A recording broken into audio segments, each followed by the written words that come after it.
In this video, we will show you how to replace your steering center link on the Chevy Silverado. This is part of your front steering and suspension located under the front of your vehicle. Let's get into it. Okay friend, let's get started on our job.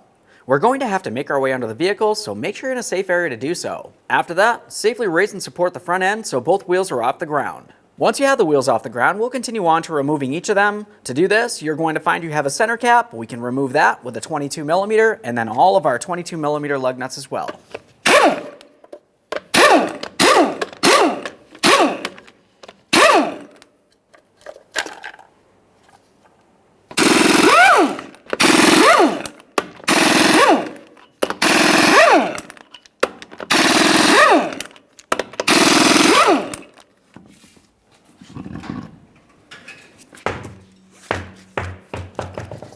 Now we'll be using an 18mm to dislodge the outer tie rod end from our steering knuckle.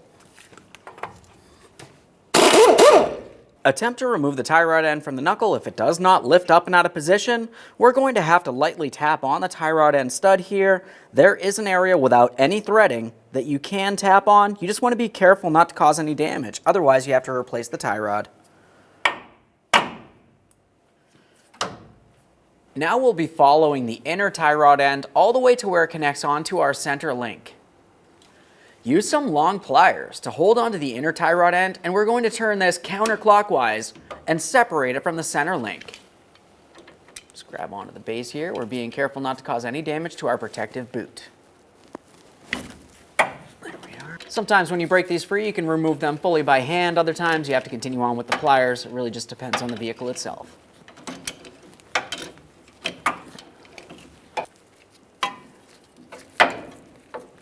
Go over to the other side of the vehicle and repeat this exact same process. After removing the wheels and the tie rod ends from both sides of the vehicle, we're making our way straight underneath the vehicle to remove our rearward engine shield. To dislodge this, you're going to find that you have 4 15mm headed mounting bolts to remove. We'll start along the front, make our way towards the rear.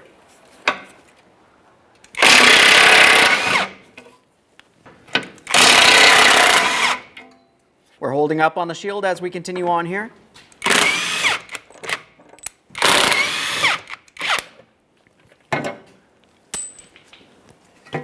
Remove the shield, a quick inspection and set it aside. We have the shield out of the way, and now we have a clear view of the entire center link making its way across. We have a 21mm nut holding this in place, and as you make your way over towards the other side of the center link, this is where the Pitman arm is, another 21mm nut. For each of these, just go ahead and remove each of the nuts, and then we'll start them back on just a couple threads. After that, we can start separating this. Let's get the one on the Pitman arm now.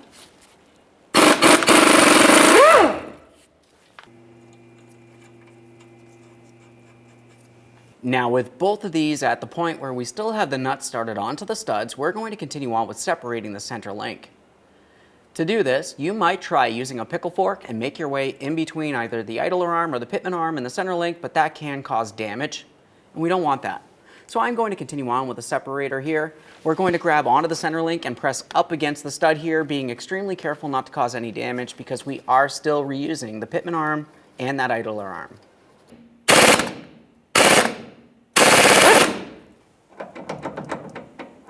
That's one. And now you can see why we left the nut on there. Let's repeat the process for the other one. All right. Get these mounting nuts off of here. Remove the center link. With the center link out of position, the next thing we need to gain focus on is our idler arm and our Pitman arm in the same areas. Essentially, right where that center link was pressed up against on the stud, there should be a protective boot as well. We'll go ahead and wipe down this area, give it a close inspection, confirming that the boot is not worn, torn, or damaged in any way. This looks good. We'll also just inspect the stud to confirm there's no damage there, and then repeat the process for the next. All right, let's get ready to install our brand new center link. We're going to get this up into position.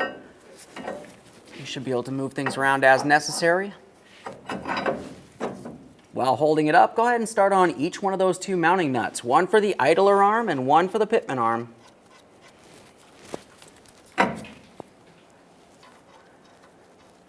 For these, we're going to snug them up. The torque for each of these is 46 foot-pounds.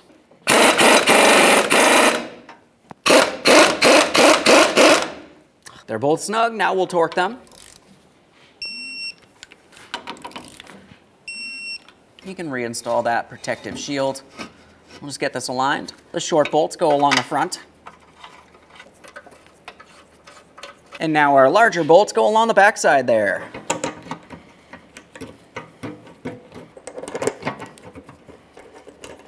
After they're all started, let's snug them up.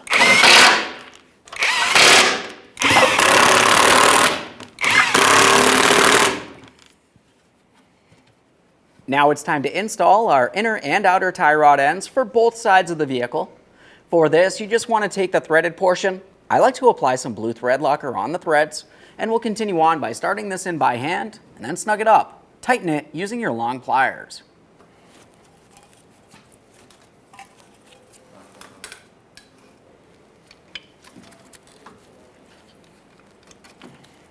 Okay, right there's where it bottomed out. We'll just make sure we take it just a tiny bit further here, confirming it's properly secured. Make your way to the outer tie rod end, connecting that to the steering knuckle. Should be able to pivot this as necessary. We'll start on the mounting nut, torque that to 48 foot-pounds.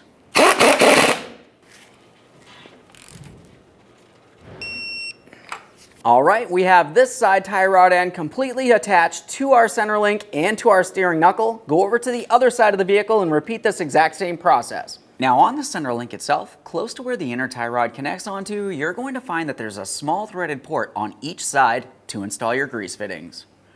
We'll take the threaded portion of the grease fitting and start that in by hand, and then we'll snug this up with an 8mm socket.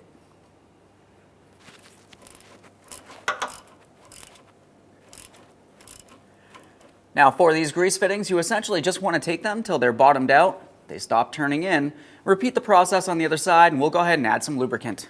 After installing both fittings, it's time to add our lubricant. We'll come right in here. This is going to add lubricant into your inner tie rod end boot. Repeat the process on the other side of the vehicle. Now after completing both sides of the vehicle, we're going to make our way to installing the wheels. Go ahead and get them in position. We'll start on all the lug nuts. The torque for these are 140 foot-pounds.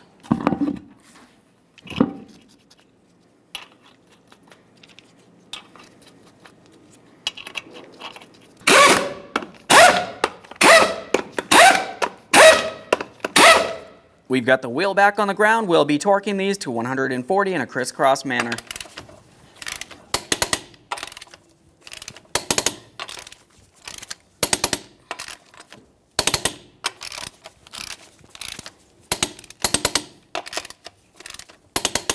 If you have a center cover, go ahead and install that now.